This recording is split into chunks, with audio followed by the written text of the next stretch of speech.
Wednesday, gang, and I don't know, is your week been going really well? Is it a fantastic week so far, or has it just been sort of a big downer to this point? I don't know. I'm hoping it's the former, not the latter, but I have no clue. But the one thing I do have a clue about is the Daily Dope is in the air.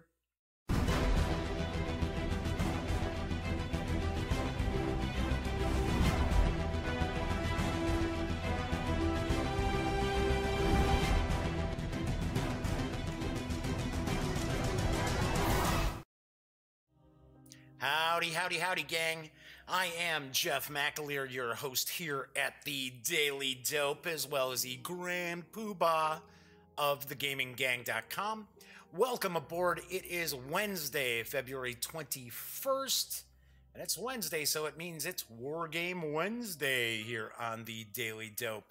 And I will actually be doing an unboxing of Chariots of Rome from Victory Point Games, designed by Sean Young, and I will be doing that in just a little bit. But a few things going on before I jump into the news. First of all, yes, YouTube went and demonetized all the Gaming Gang videos, all 250 of them. So that took place yesterday, so that was a bummer. Now, I did mention in a previous show that I would maybe use a little bit different language on the Daily Dope once the videos were demonetized. I think some folks thought I was suddenly going to just start carpet F-bombing and things like that. No, absolutely not. But there is something that there is a word I'm going to use that is certainly PG-13. You'll probably hear it on network TV after the Family Hour. So the videos got demonetized, yes, that was a bummer. I'm, 96 subscribers short of the 1,000 threshold. The view time's fine. That was not an issue. So I thought, yeah, okay, that stinks. And supposedly YouTube's going to, once smaller channels hit that threshold, the 1,000 subscribers and 4,000 hours of view time over the past 12 months, they will, I guess, reevaluate within a week or two. Yeah, I'll believe that when I see it. So I was like, okay, that's a bummer. But then I had a comment on the unboxing video I did for one of the GMT games. The, isn't it, where was it? Let me take a peek over here. It was, gosh, it's not stacked up here. It was the tri-pack, the American Revolution tri-pack. And yeah, the game's off camera. It's off on the side there. And somebody had commented, and one of the battles I wasn't sure about the pronunciation because it was an Indian word. So they had commented and said, oh yeah, you got it right. It is pronounced blah, blah, blah, you know. So, of course, when somebody comments on videos, a lot of times I, comment back or say, hey, thank you. So I say, hey, thanks. They had said they had gone out and picked up the game. And I said, oh, I hope you enjoy it. Well, the funny thing is, so I see on the video that YouTube has actually gone ahead and in the area where the information is, where I usually have, hey, today I've got news from so-and-so, I've got a review from wherever, whoever, whatever. They now are putting, like, not necessarily advertisements, but links to go check other, like, video playlists or something on some of the videos. And I thought, well, okay, you know what? That's horseshit. It's one thing that, you've demonetized my channel, but now you're going to actually throw in links that are going to take people away from the video that they're watching to go check out other stuff. It's ridiculous. I mean, it is ridiculous. So anyway, so there you go. There's the swear word for the day. I'm sorry if you got kids hanging around when I said that, but it's not a horrible word, right? It's just, it's just crap. Horse crap. Anyway, so yeah, that was really irritating. I thought, that's just insult on top of injury. So it's like, jeez, come on. Anyway, I do want to point out there is chat available. I'm remembering early this time. Usually, I remember oh, hey, I didn't mention that about halfway through the show. So there is chat available. It's available through Twitch as well as YouTube. It is not on the screen because that helps keep some of the trolls at bay. But I do see the chat, so if you want to say hello, or when I start doing the unboxing, if you want to see something a little closer up, or take a much more in-depth look at something with Chariots of Rome, be sure to chime in. Or like I said, you can just say hello, and I will say hello right back. All right, so I've got a good deal of news today. That was pretty cool. And before I jump into it, I do want to warn people off of a game. Yeah, I usually don't go out of my way to do this, especially for something I haven't reviewed. But I am not hearing good things about Jim Henson's The Dark Crystal, I think it's board game, from River Horse.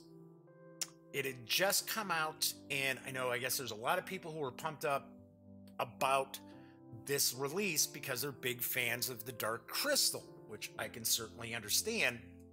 And there are like 4 miniatures in the game that are supposed to be pretty cool looking, but I hear the game is a steaming pile.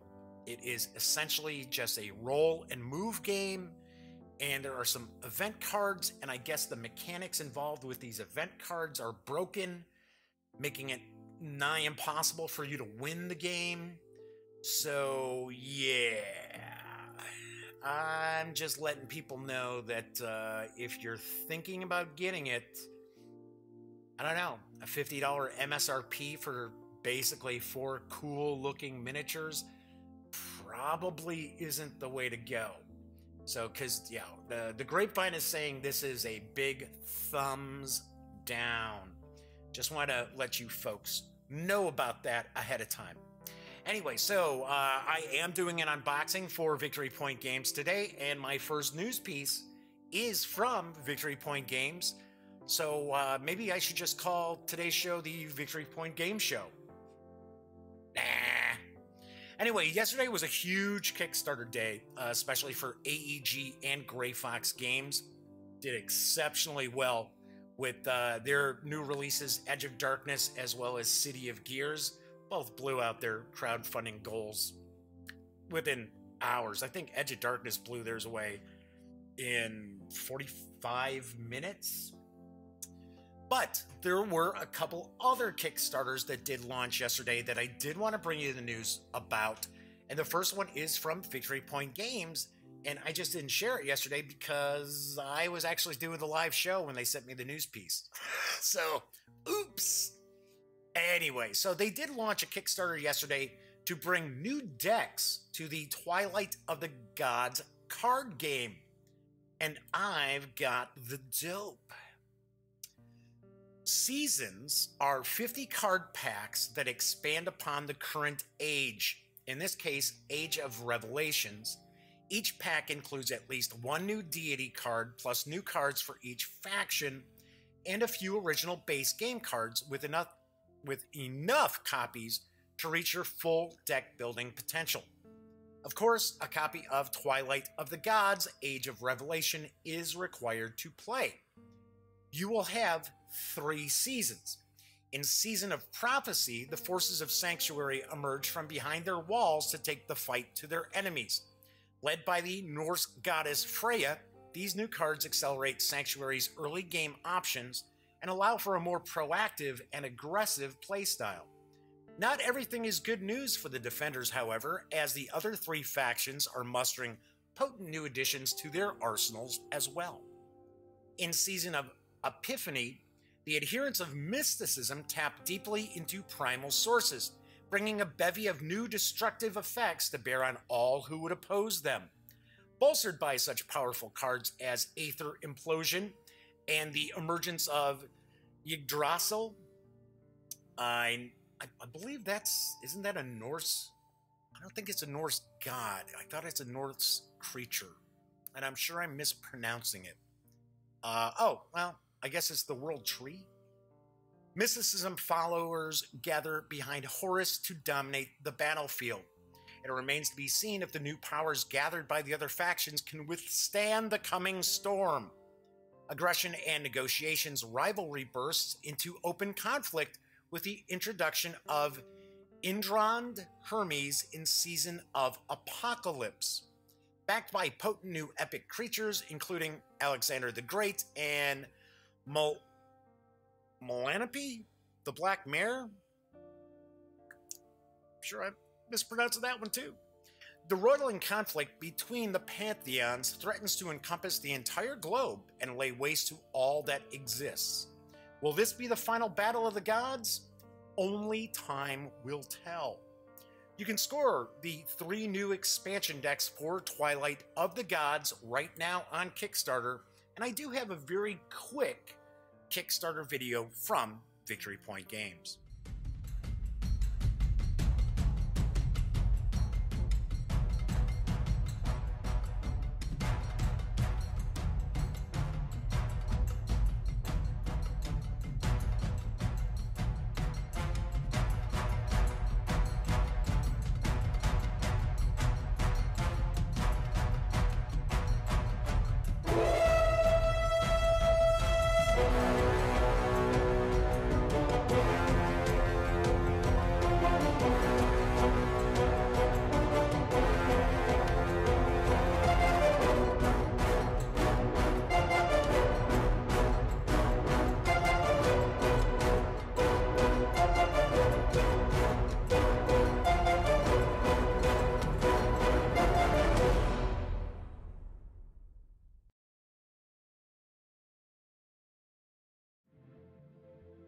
So there you have it. There are the 3 seasons. As I mentioned, the Kickstarter started yesterday. There are also some exclusive foil cards, and these are all included at the $30 pledge level. The project is just a hair away from funding as of this moment. In fact, it was about an hour ago that I took a peek to see where they were at. They may have actually hit their funding goal by now, because like I said, they were just a smidge away from it. The project does run through March 7th, and estimated delivery is scheduled for this September. I must admit, I have never played Twilight of the Gods.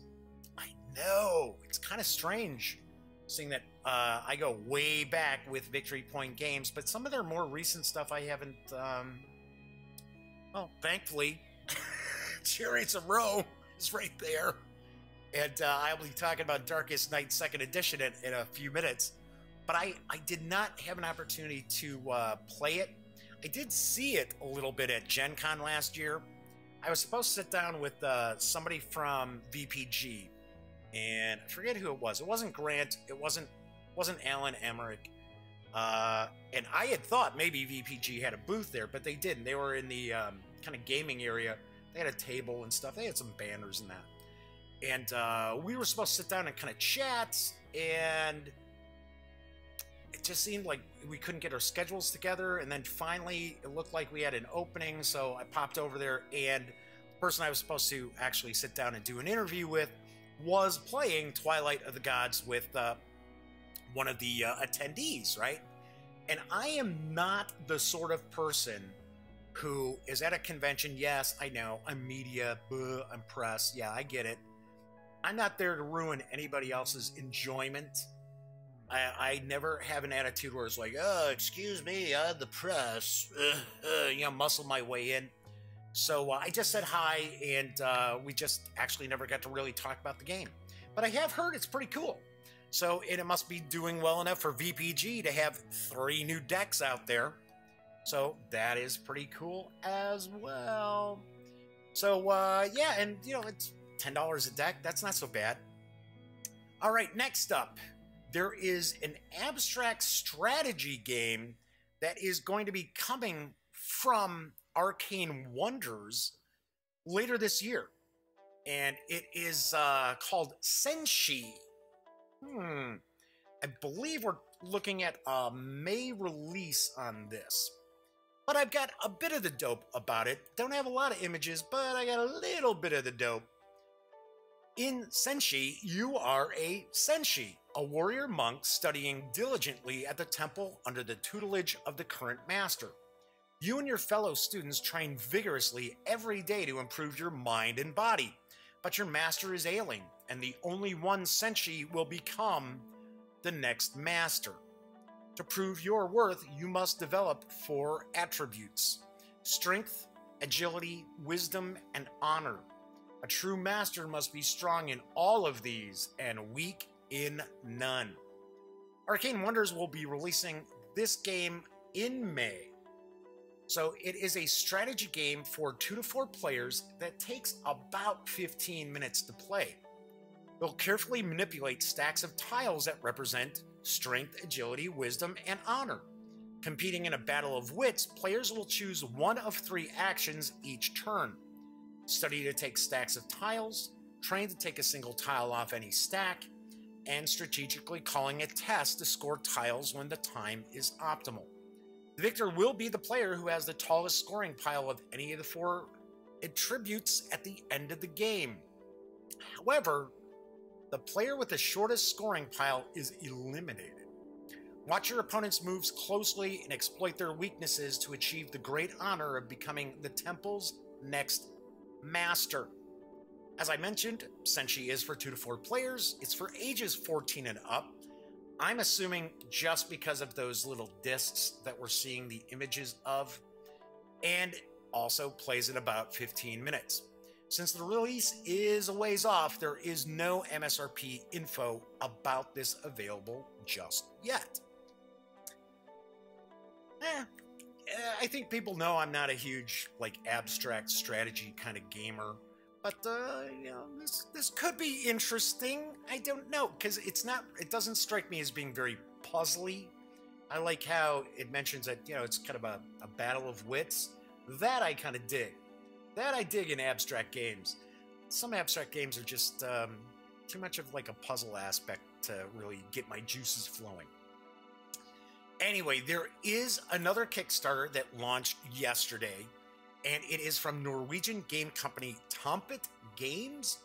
And really, this should be of interest to some of the wargamers out there because it looks pretty unique. And honestly, I gotta say, I think the artwork looks stunning. Anyway, I am talking about the donning of the purple, or I should say it's donning of the purple. There's no the in front of it. But in the game, you vie for rule of Rome, and I've got the dope. It is the year 193 AD. The Roman Empire is not as great as it once was. Enemies are crossing the borders while famine and political intrigues are tearing the empire apart from within. The previous emperor, not empire, Jeff, was killed by his Praetorian bodyguard and has left a vacuum that the powerful families in Rome are trying to fill. Are you ready to don the purple yourself and be the new emperor? If you fail, the other families are ready to take over at a moment's notice. While they wait for your doom, they will backstab and undermine you as much as they can. However, you all have to work together as the fall of the Roman Empire is closing in. Sounds pretty interesting. Donning the Purple is an asymmetrical King of the Hill game with a bit of worker placement. Each player leads a powerful family in ancient Rome, trying to get the most victory points during 4 rounds. If your family member becomes the emperor and manages to hold the position, he can earn lots of points. However, he will also become the target of the other players, obviously enough, as they will try to dethrone him and become the new emperor themselves. There is a quick Kickstarter video that is going to show off a bit more of the components. It's less than a minute though, it's about a minute. So let's take a quick peek at donning the purple. Rome, what happened to your greatness? Hordes of enemies are crossing the borders from all directions. Famine spreads throughout the regions. And and the intrigues in the Senate are tearing us apart from within. No matter what I do, the people hate me. Even my own bodyguards are hassling me for money. Many before me have tried and failed, but that will not happen this time. I'm donning the purple now. Come on, try and take me.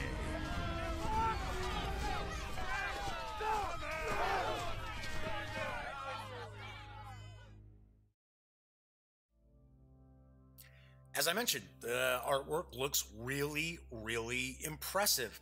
I have to laugh when the happiness, it's like the happiness, I don't know if it's the Empire, if it's just Rome itself, and it's like, doo. Anyway, right now, Donning the Purple is at approximately 75% of its funding goal, and the project does run through March 22nd. You can reserve a copy of the game and all unlocked stretch goals at the $50 pledge level, and estimated delivery is May of next year. One thing I do also want to point out about this Kickstarter is Tompet Games has also provided a link on the Kickstarter page for a print and play, and I guess it's a very basic print and play because there is a pledge level where you can actually get the print and play like deluxe edition. But there is a free print and play, so you can check it out before you decide that you want to pledge support for the Kickstarter.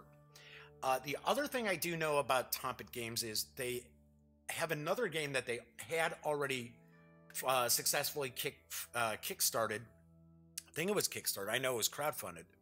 And it's called Kill the King, and it is a 2-player game. And it has sort of the same cool looking artwork to it. Anyway, as you already saw, Donning the Purple is for 1 to 3 players. Looks like it plays in about 75 to 90 minutes, and it's for ages 14 and up. Kind of neat. I wanted to share this, especially on Wednesday, because it's Wargame Wednesday, because this does look like this could be a pretty unique game. And I like games that have the different factions have asymmetrical gameplay. I dig that. It's pretty cool. A lot of the oh gosh, now I'm zoning out on the coin series. Duh, Jeff. Coin series from GMT features that kind of asymmetrical factions, which I sort of dig because different factions, you can't use the same tactics and strategies regardless of who you play. I dig that. I really like that.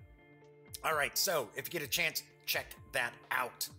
All right, so fans of Wyrd Games, and when I say Wyrd Games, I mean the company Wyrd Games, not just Wyrd Games, as well as their Malifaux lineup of titles, are going to be pleased to learn the new issue of Wyrd Chronicles is available for free over on Drive-Thru RPG. Here's the dope. Wyrd Chronicles Volume 34 for your reading pleasure. Included in this issue is starting Malifaux on a budget. I'm 99.9% positive it is pronounced Malifaux. I have not actually played any of the Wyrd games. I love the look of their minis, though. I like their artwork, too. It's got a real cool, so very, very different style. Anyway, let's talk about the magazine. Anyway, so you've got starting Malifaux on a budget, the Outcasts. Need to build a new crew on the cheap? Get top-notch advice about putting together an Outcast crew. A look into GG 2018. A quick rundown of the newest Gaining Grounds document and what to expect. Never look a gift Kentoroi in the mouth. Being a guild guard is not a good job in the best of times. Iron Painter 2017. Check out the winners of last year's Iron Painter. Building a Gaming Board Part 1. A hobby article looking at building a winter-themed game board. Nice. Elements of Matrimony. A Through the Breach one-shot adventure involving a wedding and the planner getting arrested. What lies beyond? two famous Earthside explorers find out what it's like to go into the wilds of Malifaux. Be Mine, a Malifaux story encounter for finding true love for up to 4 players. As I previously mentioned, this 67-page magazine is absolutely free over at DriveThru RPG. I have to laugh though, because I guess I think it just arrived on DriveThru RPG, I think day before yesterday, and it's got sort of a Valentine's Day related cover to it. It's sort of like, hey guys, you're just a little late on that. But I have to say, it's pretty cool that Wyrd provides their like kind of house organ magazine absolutely free. And it's 67 pages. That's quite a few pages for a free magazine. Even if you look at Dragon Plus from Wizards of the Coast, and you figure Wizards of the Coast is a much bigger company than Wyrd is, those usually only clock in about 30 pages or so. So pretty cool, pretty cool. One of these days I should really try to take a harder look at stuff from Wyrd. Because like I said, I dig their art style. Their miniatures look really, really cool. I've never kind of delved into them enough to see how they price out compared to other miniature companies and stuff. But anyway, check out the free issue, even if you don't play the game. I'm one of these people, and I say it all the time, especially for role players out there and miniatures gamers out there. When you can get your hands on free magazines for your niche hobby, even if it's not focused on the game you play, there's usually a lot of good tips in there that you can easily port over to your favorite game. All right, and finally, I have to say, danger, Will Robinson, danger. Yes, Netflix earlier today revealed a teaser trailer for Lost in Space, as well as a release date. And I've got a bit of the dope. This new show is going to be a 10-episode first season from Netflix and will launch on April 13th. In the first trailer, the Robinson family prepares to leave Earth in search of a planet capable of sustaining human life. But things quickly go awry. Set 30 years in the future, colonization in space is now a reality. Really, 30 years from now?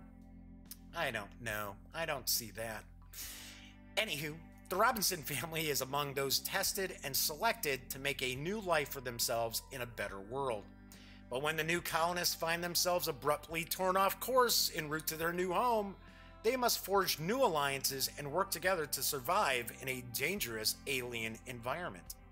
Stranded alongside the Robinsons are 2 outsiders, the charismatic Dr. Smith, yes, the diabolical Dr. Zachary Smith in the original show. But it won't be Zachary because Dr. Smith is being played by Parker Posey. And the roguish Don West, portrayed by Ignacio Sracchio. The series also stars Mina Sundwall, Max Jenkins, Molly Parker. I really like Molly Parker. She was great in Deadwood. And I gotta say, if you have not watched 1922 on Netflix, she's in it with Thomas Jane. It's based on a Stephen King story, novella. And really good. Really enjoyed it. It's not really horror, but really enjoyed it. And she was excellent in it. She's excellent in everything I see. Anyway, Lost in Space also features Taylor Russell and Toby Stevens. Guess what? I've got the trailer, so why don't we take a quick peek? Humankind evolves. It's how we survive. Through ice ages, plagues, wars, disasters from above. We adapt our skills, our languages, our very bodies in order to live. Earth is our home, but only so long as it keeps us safe.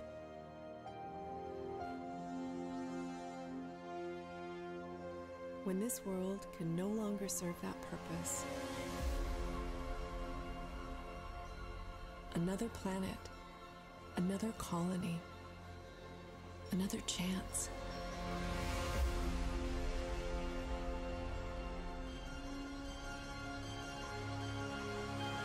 The rest of human history begins now.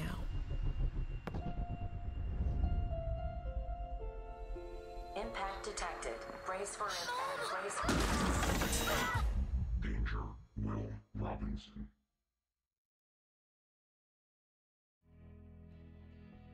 All right. So I have to admit, it looks pretty cool. But get ready for it. Ready? Let's start seeing the internet outrage about the change in gender dynamics starting now. I guarantee the interwebs are just blowing up about how, yeah, oh, well, looks like it's going to be very female-centric, and Dr. Smith is a woman now. I assume Parker Posey's a woman, but that doesn't bother me. That doesn't bother me at all. This does look like this is going to be played straight. There's not going to be a bunch of camp. Although, I used to love Lost in Space. I'll mention something about that in just a minute. The one thing that I noticed about this trailer is the actor playing Will Robinson. He just looks real wimpy and just, you know, one of these kind of kids. And in the original series, Will Robinson isn't some, you know, little wussy kid. He's kind of a scamp. He's always getting into trouble and things like that. Now, so I'm hoping they don't make him out to be just this little, you know, wimp. But the kid does, and I don't mean any offense to the little boy playing Will Robinson, but just, you know, just what I got from that trailer is just, well, but I have to laugh because I remember when I was a kid. Now, granted, I'm not that old where I was around, you know, when Lost in Space was airing in prime time. But I remember back when I don't know, I think it was about 9 or 10. One year during our summer break from school, every day, every weekday, we used to go over to, my brother Greg and I used to go over to our one friend's house who lived about 2 streets over from us. And like clockwork, we would watch the rerun on Channel 32 here in Chicago, long before it was a Fox affiliate. It was just one of these UHF channels. And we would watch the rerun of Lost in Space for that day. And then we'd go off and play stuff like that. But the funny thing is, most people remember Lost in Space as being pretty campy, especially, gosh, and now I can't think of the actor's name right off the top of my head, but the Dr. Smith. And one of our taglines was always, the diabolical Dr. Zachary Smith. People forget that when Lost in Space first premiered, and it was in black and white, before it was color, it was pretty much played straight. And Dr. Smith was a villain. In fact, if I remember correctly, Dr. Smith was a Russian spy who was actually sent to sabotage the Jupiter 7. So I am looking forward to seeing this. It does look pretty cool. Most Netflix original series are pretty good. They're at least worth a watch for the most part. I have not started watching Altered Carbon yet, though. Anyway, one last item, kind of news related, kind of piggybacking on a news piece I had yesterday. Yesterday I was talking about the 13th Age Glorantha supplement came out, 466 pages, and I highly recommended it. And I said, oh, you know, if you want to see fantastic world building, then you definitely have got to check out Greg Stafford's work because it's phenomenal. I did also want to mention that there is a new Glorantha guide That's available on Drive-Thru RPG, and I believe it hit about the same time. I think it was available on the 19th, and it is a system agnostic guide. Now, it only clocks in at about 266 pages, and I do understand it's sort of kind of angled towards like Hero Quest or the new version of Rune Quest that's on the horizon from Chaosium, which I'm looking forward to taking a peek at. But I believe there's enough info in there where, because Hero Quest is kind of fate-ish, kind of fudge-ish, where you're not really sitting there with all these different scores and skills and stuff like that. It's more kind of keyword-driven. So, of course, that means that obviously you can kind of tweak that and port that over to whatever game that you might be playing. So I did want to mention that that is out there. It is available. So definitely, if you're interested and you don't play 13th Age, by all means, go and check that out.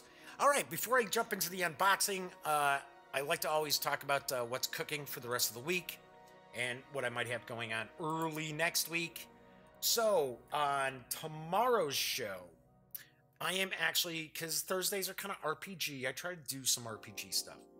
I'm going to review Into the Wintry Gale from Adventure Week Games. There was a lot of different products for it. It's going to be spoiler-free, of course, but I am going to kind of talk about it. And once again, it is another hit. It's another extremely well-done product, and I should say product line, really, from Adventure Week Games. So I'm going to be talking about that on tomorrow's show. On Friday, I was going to do this the other day, but of course, I was going to do this yesterday. But if you watched yesterday's show, you know that I had to watch my niece and nephew Monday night, and I did not get back in time to get this set up. So I am going to do a kind of a how to play of Darkest Night 2nd Edition. It's not going to be a playthrough. That's something I wanted to point out because someone had commented on one of the other Daily Dope episodes saying, hey, yeah, I'd love to see a playthrough of Darkest Night 2nd Edition. It's not going to be a complete playthrough because that would be probably 90 to 120 minutes. And I am really considering doing some exclusive how to play videos for patrons over on Patreon.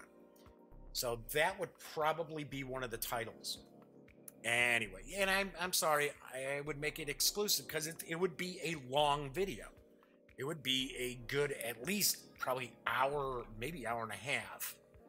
So anyway, so that's what I've got on Friday. Then on Monday, we'll be taking a look and I will be reviewing Attack of the 50-Foot Colossi from my pal, Herman Letman, and my other pal, Mark H. Walker, who runs Tiny Battle Publishing, or I should say owns it.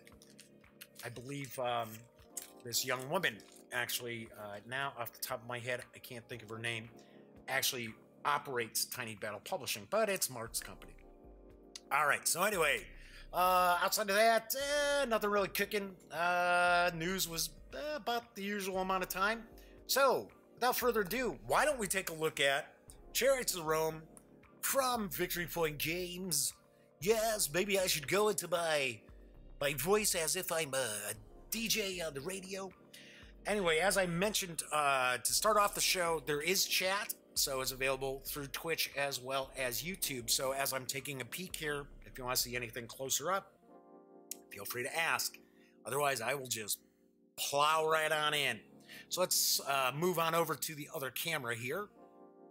And Chariots of Rome is, as mentioned before, it's from Victory Point Games, designed by Sean Young. It is for 2 to 8 players. So that's a good player count. And the premise of Chariots of Rome is it is chariot racing in the Roman Colosseum. It's not all it is. There's some other things in here as well, but that's the main gist of the game. Let's flip this on open, and I am going to open this up here. All right, come on, come on, come on. I have to admit, this box is a little bit lighter than I expected. I'm not saying it's, you know, super, super light, but I thought this was going to be a little heftier. And we'll kind of take a look real quick as far as what we've got for flavor text on the back. Rome, 10 BC. Caesar Augustus has erected a mighty obelisk in the center of the enormous Circus Maximus in tribute to his conquest of Egypt. Banners of the red, white, green, and blue factions wave in the stands as the fans cheer on their favorite drivers and teams. Here will be tested the skill of the drivers and the caprice of the gods. There can be only one victor. The chariots are taking their starting places, and soon the thunder of numerous quadriga, four-horse-drawn chariots racing at breakneck speeds will echo among the crowd of 250,000. All right. And as I've kind of mentioned this game in the past, when I was in high school, we played quite a bit of Circus Maximus. Not a ton. We played enough. I didn't personally own it. In fact, I want to say I think it was my friend Scott Weigel who owned it. So we played some Circus Maximus, but we also used some optional rules that were in an issue of the General magazine. And it was pretty funny because just a few years ago, I actually picked up a copy of Circus Maximus just for nostalgia's sake, because I remember we really had a good time playing it. And I got to be honest, I don't know, maybe it's the rose-colored glasses of nostalgia. I didn't think it was all that great a game. But then again, it may be because I didn't have those optional rules that we had used from the General. Because I seem to recall those optional rules included a little more kind of take that between the drivers and that. I do want to throw a quick shout out for a PC game that you might want to take a peek at if you're interested in the whole Roman chariot racing theme, and it's called Quadriga. And it's nothing to write home about as far as graphics, that's for certain. But it's pretty entertaining. It's a little addicting. It's kind of cool. You have your own team of drivers in that. You have to kind of rotate them and stuff. It's a lot of fun. I don't think it's a very pricey game. It's been out for quite some time. Anyway, so let's talk about Chariots of Rome. So we've got the rule book here. Nothing too heavy. I can tell right now we've got maybe, 10 pages, 11 pages. So we've got the game overview. We're showing the action cards, the charioteer cards, fate cards, initiative cards. There is the layout for the Circus Maximus. Preparing for race day. So we've got a lot of illustrations in here. Talking about entering the stadium, arriving to an ovation. Chariot teams are ready. Caesar is hailed and seated. Mount your chariot and take your position. And Caesar proclaims, "Let the race begin." So we see racing around. The initiative phase, favor the gods. The charioteers phase, speed step. Driving step.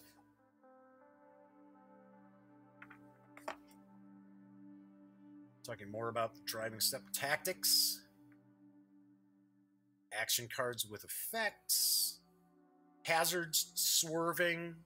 That's, of course, one big thing about chariot racing games is that you can't just be shooting into the corners, into tight corners as you make your turns. I should say tight turns, not corners, but...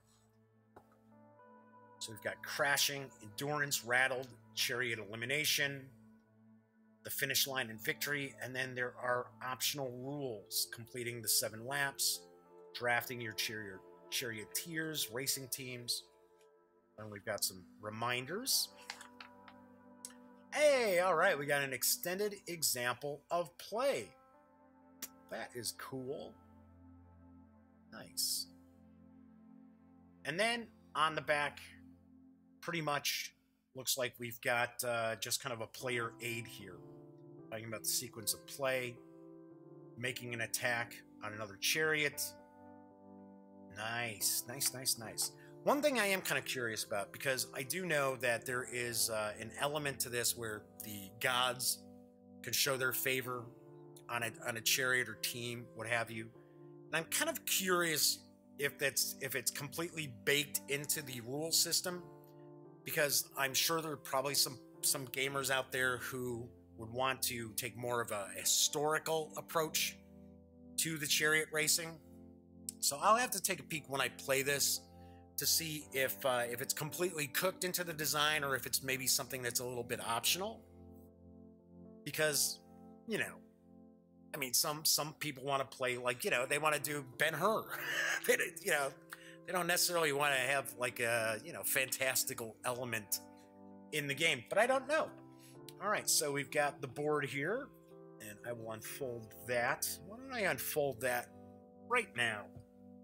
See how big this ends up being. It's gonna... Nah, no, it's not gonna fit.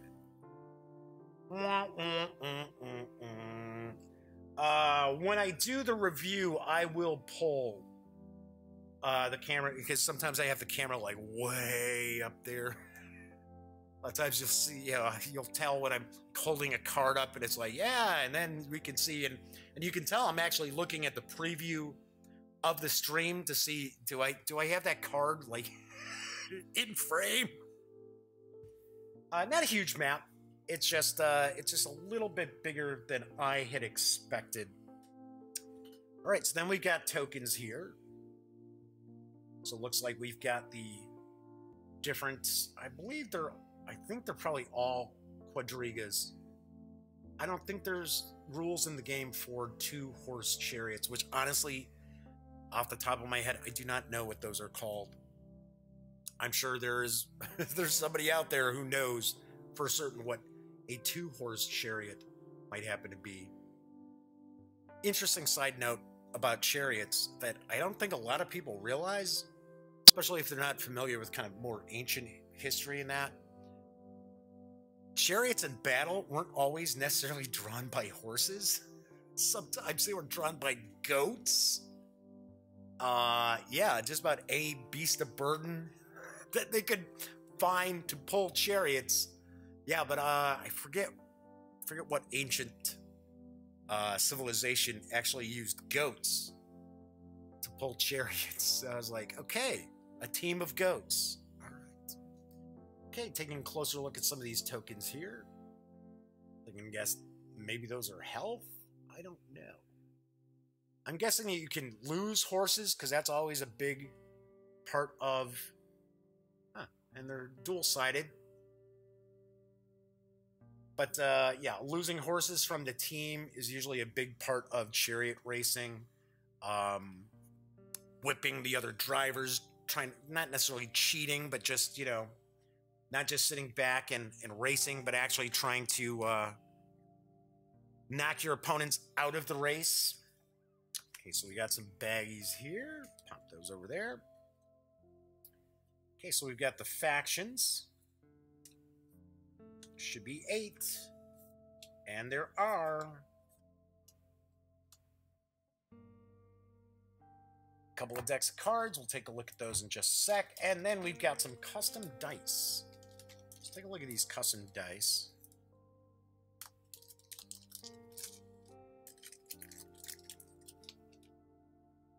And these are printed on. They're not cut. Kind of, we've got some Roman numerals. Looks like this is all Roman numerals on this one. It's like 1 to 3. Yep, 1 to 3. So it's a D3 effectively. And then we have symbols on this die here. It's got lightning bolts.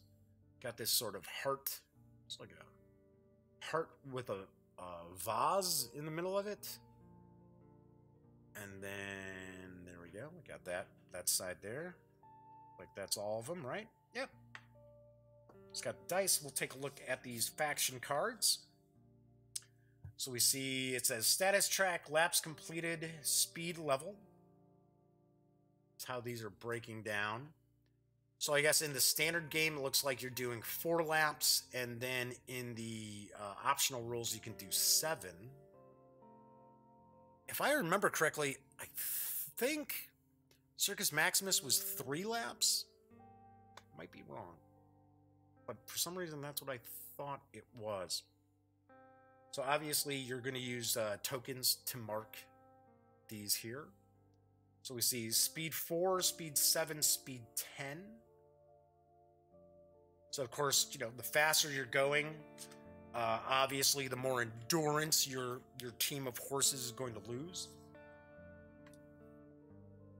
So we have two sheets for each faction. So you can have 2 drivers for each faction, it looks like. So that's how you're going to get the 2 to 8 players. And that's kind of cool. It's kind of cool that it's a racing team. So players might be able to kind of plan in advance some strategies. Then again, it's possible that drivers on the same team will try to be knocking off the guy from their same team. It's like in auto racing. It doesn't necessarily, just because somebody's on the same racing team, doesn't necessarily mean that they're pals and they necessarily want the other guy to win. Okay, so we've got these. All right. The stock on these is, it's not real thick cardstock. They are kind of finished. But I will actually kind of mention something that will probably throw some people off as far as the price of the game. So I can see why they've gone with just cardstock like this. We've also got some standees. So we got standees for the chariots here, color-coded. So we got that. All right, and then we got the 2 decks of cards. I think there's more than the 2 decks. So let's open these up, take a look.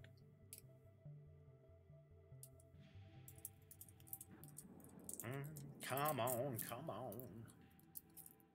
There we go. Yes, it's gotten to the point, I don't even look to see if there's a little strip to open. Open up decks of cards. It's just, give me the hobby knife. We just cut it open. It's gonna be a lot faster.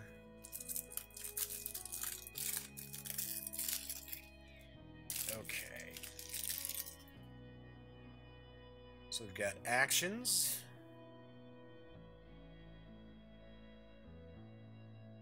Okay, so these are all actions in this deck. Got initiative. Okay, so that's the initiative deck. And we got fate. And then we've got the charioteers. And then we've got some more actions. Okay. Alright, so let's take a look at the initiative. Okay, so it's going to say the faction name. Of course, it's color-coded as well.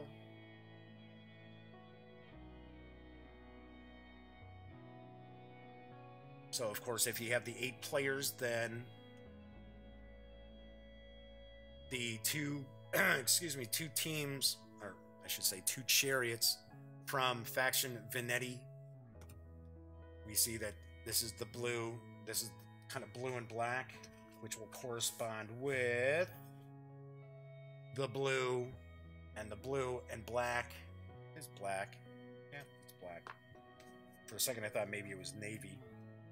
So no doubt you're going to shuffle these up. This is my guess. You're going to shuffle these up at the beginning of, I would guess maybe the beginning of each round. And then determine who's got initiative in this. Then we got fate. This is where I believe some of the, some of the interference from the gods might take place. Neptune is vexed. Neptune is pleased. Genesis' door opens. Genesis' door closes. Crowd has bloodlust. On Mercury's wings. Castor and Pollux arrive. Thanks, thanks, Prometheus. Thanks, Easter Bunny. Brimming with Vulcan's fire. Yeah, well, it looks like a lot of the... This is Jupiter lenses bolts. Yeah, it looks like a lot of these fate cards are gonna have the mythical gods involvement kind of cooked in. Then again, if it's all pretty much, well, outside of, you know, Crowd has Bloodlust, if it's all the mythical gods and goddesses, then it's possible if you're looking for a more historical game, maybe you just wouldn't use these fate cards. That's a possibility. All right, so we've got that, and then we've got the Charioteers, and I believe each of these are going to have unique abilities. Excuse me. So we're going to see Mercaticus, or I'm sorry, Mercatius? I don't know. Come on. Not even going to try pronunciation on this one here. Fusus. So each have different art. Apollinaris. And then, of course, we see that it's talking about what each of these charioteers' special abilities may happen to be. Valerius. Because it did look like there was a rule in the rule book talking about drafting your charioteers. Orions. So how many charioteers do we have? One.